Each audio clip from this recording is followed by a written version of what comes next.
Dayı uğrak bizden bak geçecek eski abla ha. Geç kalıyor da ha. Hep beş saydır mı? Hadi gel gel gel. Hele bak. Evet bak.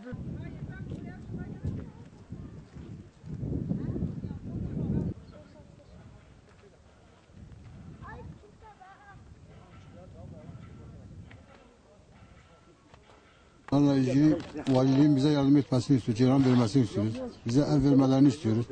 Çoluk çocuğumuz soğuktan döndü. Vali veya AKP il başkanını bir gün bizimle karanlıkta kalmasına davet ediyoruz. Bizimle bir gece kalsınlar, misafirimiz olsunlar. Bak biz neler çekiyoruz çocuğumuzla.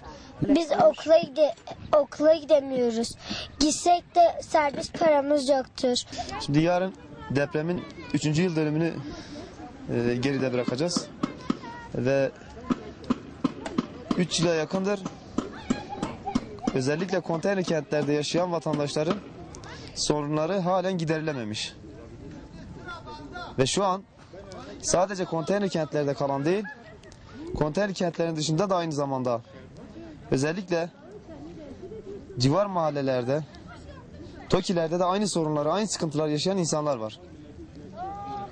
Ve biz burada konteyner kentte yaşayan bu insanların dezavantajlı olduklarını defalarca söyledik. Ama şimdiye kadar maalesef 65 gündür bu insanlar karanlıkta ve görmezden geliniyor.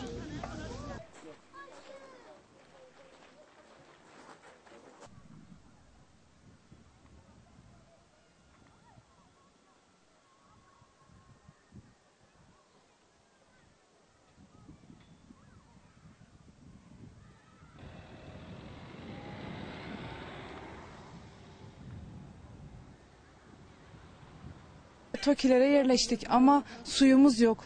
Ulaşım sıkıntısı çok. Hastanemiz yok, marketimiz yok. Perişanız. Biz burada minibüslere binip gidiyoruz ama kaç kişi?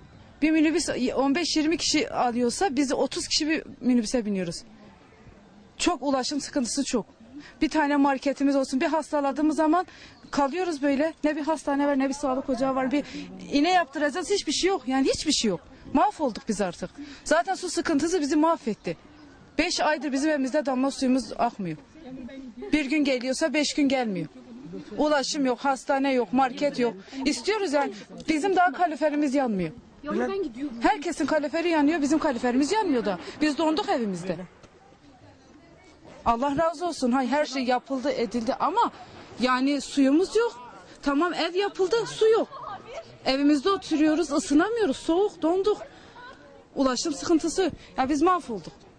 Hayatımda çok şeyler değişti. Değişmeyen hiçbir şey olmadı. Merkezden buraya geldik. Ve psikolojik nedeniyle şey olduk. Yıkım oldu bizim için. Evimiz yıkıldı. Ama memnunuz yani buradan. Ekonomik olsa herhangi her şeyde sıkıntı çekiyoruz. Yani şu anda biz kiradayız. Ev verecek, ev de vermediler. Şu anda sıkıntı yaşıyoruz. Depremlerin ikisinde ben burada yaşarım. Tabii ki çok zorluklar çekti. Ailemle beraber 8 ay İzmir'de yerleştik. İzmir'de kaldım. Yani kendi imkanlarımla. 3 sefer ben İlafat'tan ekip götürdüm eve.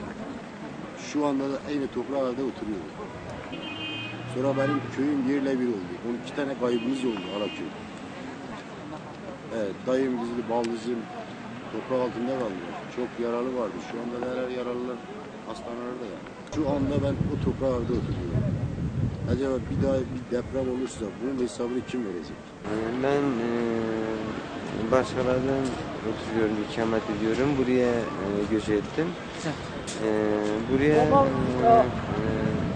gelmemin sebebi işsizlikten. Kendim işsizim ve hastayım, rahatsızım.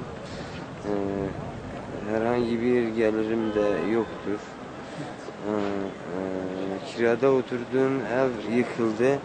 Burada bir kışı 5 çocuğu bir bebekle beraber çadırda geçirdim.